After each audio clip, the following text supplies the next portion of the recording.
Classificação indicativa. Livre para todos os públicos.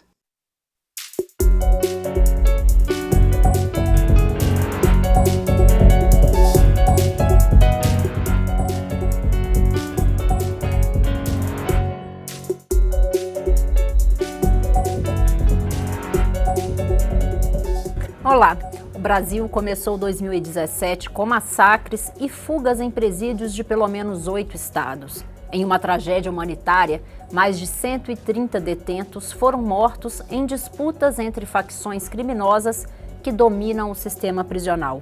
Fatores como superpopulação, encarceramento massivo, falta de estrutura e de investimento em reabilitação são ingredientes de uma mistura explosiva. O Câmara Debate vai discutir o tema com os deputados de Minas Gerais, Subtenente Gonzaga, do PDT, e Padre João, do PT. Eu sou Daniela André e este é um programa da Rádio Câmara e da TV Câmara. Deputados, bem-vindo ao Câmara Debate. Obrigado, Daniela. Um abraço aos nossos espectadores da TV Câmara, ouvintes da Rádio Câmara. Deputado Subtenente Gonzaga, vou começar perguntando ao senhor, qual é o diagnóstico hoje do nosso sistema prisional?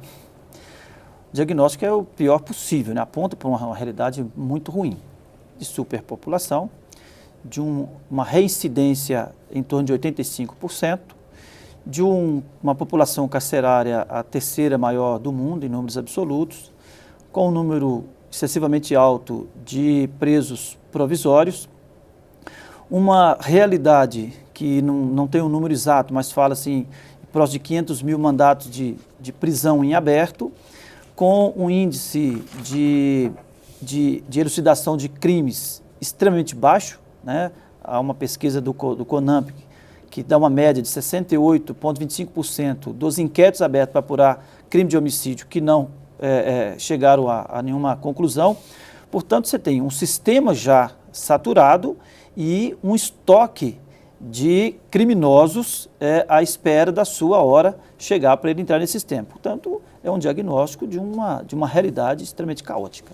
Deputado Padre João, o senhor acompanhou bem de perto a chacina que houve em Manaus, nos outros presídios. O que o senhor pode nos contar sobre esse sistema prisional brasileiro? Então, Daniela, saudação também aqui ao Subtenente Gonzaga. É um sistema que, na verdade, a gente percebe que está falido, não é de hoje. O Estado ele não dá conta de cuidar, às vezes nem de recolher, como o subtenente já colocou, mas também de recuperar de fato essa pessoa. Esse é o grande problema. Então, quando o próprio Estado ele tem sob sua guarda, sua custódia, maioria jovem, população carcerária majoritariamente jovem, e ele não dá educação, não dá profissionalização, não dá sol, não dá os materiais básicos para essa pessoa ali tá, embora privada da liberdade, mas com dignidade. Então, o que nós percebemos é que as facções criminosas assumiram, literalmente assumiram os presídios e que dão uma proteção também para a família do preso. E a gente percebe, de um lado, na maior parte dos presídios, às vezes tem procedimentos até mesmo vexatórios, no caso das revistas, para familiares e tudo, para criança, mas não tem uma precisão para quando entra a alimentação, quando entra os próprios alguns agentes. Porque todos que visitamos tinham armamento pesado dentro das celas. Celulares, então, é uma coisa natural. E vários equipamentos. O que o senhor atribui isso, deputado? A falta de responsabilidade do Estado brasileiro, que, via de regra, nunca priorizou segurança pública, nem na perspectiva da prevenção, nem na perspectiva da investigação e muito menos da execução da pena. Então, o centro de tudo isso está uma ausência do Estado. O Estado relegou, né, sempre tratou a questão da segurança pública, e aí a gente volta falando do sistema prisional, e nessa perspectiva a gente fala do sistema como um todo, né? E a gente volta numa questão central de financiamento. A Constituição, em 88, quando ela definiu 3 direitos básicos da população, saúde, educação e segurança pública, ela estabeleceu que a saúde é uma necessidade básica, um direito básico, mas ela é compartilhada com a iniciativa privada. Então você tem hospital privado, saúde privada. A educação também é um direito, mas a gestão e o financiamento é compartilhado. Você pode ter escola privada e escola pública. A segurança não há compartilhamento com a iniciativa privada. É uma obrigação exclusiva do Estado. No entanto, a Constituição não estabeleceu a fonte de financiamento. Então nós estamos, desde a Constituição, ou desde sempre talvez, refém de políticas de governo e não de Estado para o financiamento da segurança pública. Essa é uma questão central. Então nós temos modelos de presídios do ponto de vista arquitetônico, que é um problema, mas tudo isso passa por essa priorização que o Estado brasileiro nunca deu para a segurança pública. Essa é uma questão central. Uma dúvida sobre essa questão que depois eu também queria passar a palavra para o Padre João. Para a população, o sistema prisional, investimento no sistema prisional, o senhor vê como prioridade? Olha, a população, ela vai enxergar a prioridade e a ameaça que ela tem. Então, na medida que a segurança pública ou a insegurança e a violência está ameaçando diariamente a população, ela coloca como prioridade, ela enxerga como prioridade. Agora, há um senso comum, né, de que não deveria cuidar de preso. Então, há uma contradição. Se, de um lado, eu, enquanto cidadão, quero que o Estado me proteja através da polícia e do aprisionamento, por outro lado, eu enxergo que gastar com preso é jogar dinheiro fora, que, portanto, quanto menos gastar e quanto menos o preso sofrer, é uma resposta ao crime que ele cometeu. Então, veja assim, essa posição contraditória. Eu quero que o Estado priorize, eu quero que o Estado me proteja, mas eu não quero que gaste com ele. Então, essa é uma contradição que nós vivemos no senso comum, né? Mas vejo que a sociedade enxerga assim com prioridade, porque é a sua proteção que está em jogo. Cuidar do preso tem que ser visto, e na maioria das vezes é visto, como uma ação do Estado para me proteger também. Deputado Padre João, o senhor vê que a população já tem consciência dessa ligação entre o crime que ocorre no sistema prisional com o que está ocorrendo fora e quer priorizar esse tratamento? É importante a gente registrar que tem muita hipocrisia no seio da sociedade. De fato, ela quer que todos estejam presos, às vezes menos familiares deles. Começa por aí. É sempre comparado, a gente percebe pelas redes sociais, o custo do preso. Então, se você compara um custo do preso por um custo do estudante, é alto o custo do preso. Então, tem essa comparação. Então, ainda é considerado um investimento alto, cada preso, quando você compara outras alternativas. Da possibilidade do preso trabalhar. Existem experiências exitosas que o preso ele fica bem mais barato para o Estado, para a sociedade, quando tem mais interesse de todos os poderes. Então, um dos poderes mais perverso em relação à questão carcerária é o judiciário. E não se fala no judiciário. Porque por qualquer coisinha prende de forma seletiva, sobretudo negro e pobre, que são mais presos, população, e outros não. Os ricos matam e estão soltos. Os grandes traficantes, como nessa casa tem, senadores inclusive, traficantes, estão soltos. E a gente encontra pessoas presas por 2 papelotes de cocaína, enquanto outros que estão aí mais de meia tonelada de cocaína estão soltos. Então, há uma cumplicidade também da Polícia Federal, do Ministério Público, do Judiciário. Então, nós temos que ter um processo de desencarceramento. Muito boas as falas da ministra Carmen Lúcia, enquanto presidente do Conselho Nacional de Justiça, que está dialogando com os presidentes dos TJs de todos os estados. Já teve um mutirão, né, no Amazonas, só lá houve desencarceramento de mais de 400 presos. Porque são pessoas que às vezes já cumpriram, falta uma carta, guia lá para liberar. Então, há uma situação muito grave e o judiciário é responsável por uma política de encarceramento. A morosidade do judiciário. São pessoas que estão lá e não foram julgadas e estão lá. Ou que já cumpriram e continuam presas. Então, nós temos que enxergar. E é um poder altamente financiado, altamente bem pago, bem remunerado. Então, acho que precisa de mais trabalho com os agentes carcerários, melhor capacitação.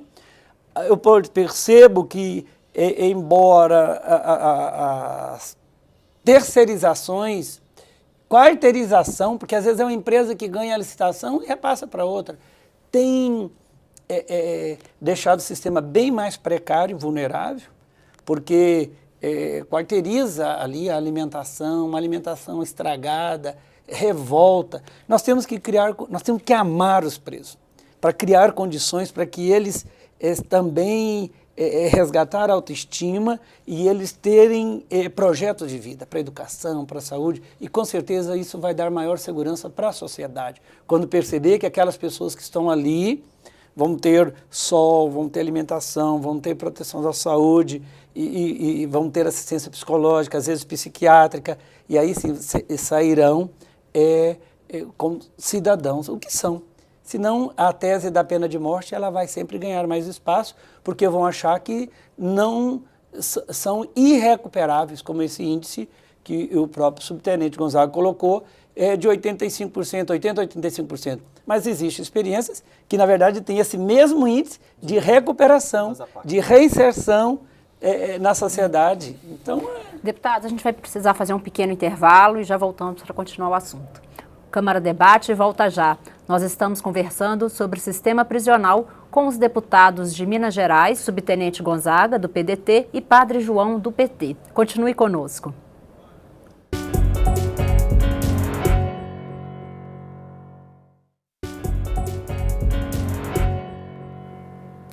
Câmara Debate está de volta. Hoje nós estamos conversando sobre o sistema prisional com os deputados de Minas Gerais, subtenente Gonzaga, do PDT, e Padre João, do PT. Deputado subtenente Gonzaga, quando a gente terminou o bloco anterior, o senhor ia falar um pouco da assistência judiciária e financiamento. De alguma forma, concordando com o diagnóstico do deputado Padre João, na questão da população carcerária, que é realmente a maioria jovem, a maioria pobre, e por tráfico. E aí ele traz a questão, olha, estão prendendo mal porque estão prendendo pequenos traficantes. Isso me remete para uma discussão do modelo de polícia no Brasil. Quase 100% dos presos por tráfico que estão condenados ou não, que são presos em flagrante, é preso pela Polícia Militar. E aí vai dar um grande debate, mas é preso pequenos traficantes ou traficantes com pequenas porções, que é diferente, às vezes a gente fala que é pequeno traficante porque estava com pequenas porções, mas ele pode pertencer a uma rede de grandes traficantes. E hoje, no Brasil, como a Polícia Militar não pode investigar, então ela alcançou um flagrante, seja com que quantidade, ela tem que parar ali. E como ela não investiga, e a Polícia Civil e a Polícia Federal, que nesse momento é responsável pela investigação, não dão conta, por razões óbvias de estrutura, não avança.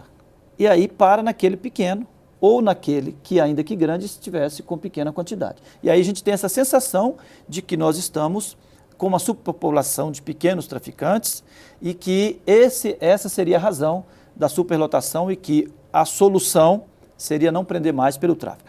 Eu acho que nós precisamos de avançar para além desse diagnóstico. Também, ou seja, as penas alternativas, elas não são valorizadas. Aí por qualquer coisinha, não só de drogas, mas outros. Mas nós não delitos, temos. Mas aí de fato, é condenado, de vai fato, preso. Boa parte dessa população carcerária, ou dessa impunidade, ou da excessiva punição, dentro até dos crimes de menor potencial ofensivo, na minha avaliação, tem a ver com o nosso modelo de funcionamento da polícia no Brasil. Tá certo? Onde você só pode chegar à justiça se você passar pelo delegado na Polícia Civil. Então você tem uma retroalimentação desse crime, porque a punição aparentemente rigorosa, ela chega muito tarde, quando já há uma grande reincidência, inclusive. Então, a maioria das pessoas não são, de fato, punidas, porque não são alcançadas e tem a ver com o nosso modelo de polícia. Obviamente, tem a ver com o judiciário também, que não tem tamanho, não tem estrutura e não prioriza. Então, nós temos um grande debate para fazer, né? Está instalada na Câmara uma comissão especial, a partir de um projeto que veio no Senado, mas tem mais 12 projetos apensados, para discutir o sistema de segurança máxima dos presídios, onde nós teremos um espaço para discutir qual que é o limite dessa intervenção do Estado no sistema prisional. Hoje, você tem um problema sério de indisciplina e de uma falta de autonomia dos gestores para aplicar medidas administrativas, punições administrativas. Nós temos um problema da arquitetura dos presídios. Nós temos um modelo arquitetônico dos presídios que não coopera com o processo de ressocialização e da aplicação da pena. Quando nós falamos, né, do problema da entrada de droga, de arma, que vai através de visitas de familiares, de advogados e de agentes, é uma verdade. Você tem um nível preocupante de corrupção no sistema, muita corrupção. E você tem esse modelo arquitetônico onde a visita, você leva todo mundo a encontrar com o preso no presídio.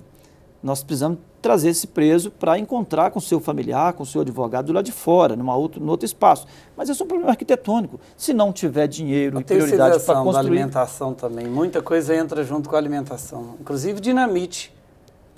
Igual aconteceu. Eles rebentaram a parede com dinamite. Essa questão do scanner, né?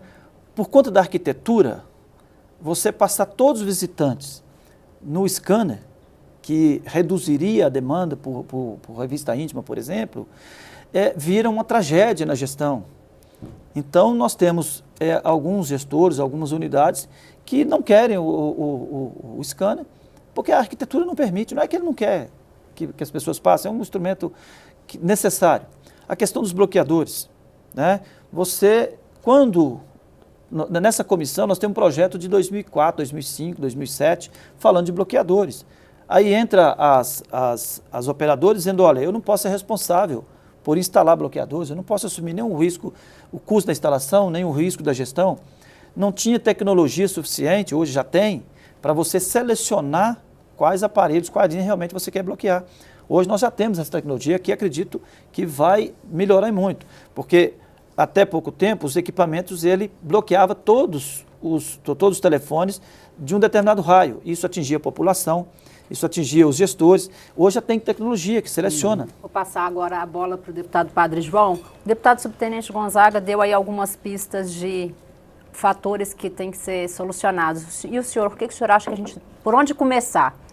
De fato, a sociedade ela não pode ser punida. O Estado brasileiro ele tem o dever de garantir aos cidadãos transitar livremente, seja qualquer hora da noite, né? Então, ter a liberdade de fato, usar dessa liberdade de ir e vir da Constituição.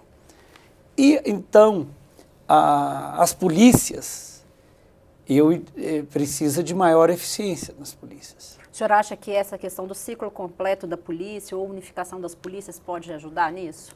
Olha, tem que aprofundar o debate, porque quando apenas uma polícia pega um processo do início ao fim, a possibilidade de injustiça, de retaliação, de marcação, ela é maior.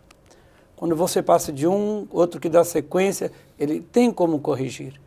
Eu mesmo conheço situações de que só porque aquela pessoa ela era um fugitivo, tinha um determinado, um assassinato mesmo, foi colocado para ela. E não era. Então, quando envolve outros num processo, há a possibilidade de não ter injustiça, mesmo que a pessoa tenha cometido um erro, né? Então, eu vejo que na sociedade ela precisa de maior segurança. Imagina o caos, por exemplo, que está no Espírito Santo. Os comerciantes, famílias. Então, é uma questão séria que o Estado brasileiro tem que dar conta. E aí tem que ter uma união maior, de fato, da união dos estados, dos municípios, do judiciário com os executivos, os governadores, sobretudo, e aqui o legislativo tem que contribuir com uma legislação. Mas não resolve a gente avançar numa legislação se ela não é também implementada. Se ela não é implementada. Então, acho que essa integração dos poderes e dos entes da federação é fundamental para garantir a proteção. E ao recolher o cidadão, tem que garantir a ele dignidade.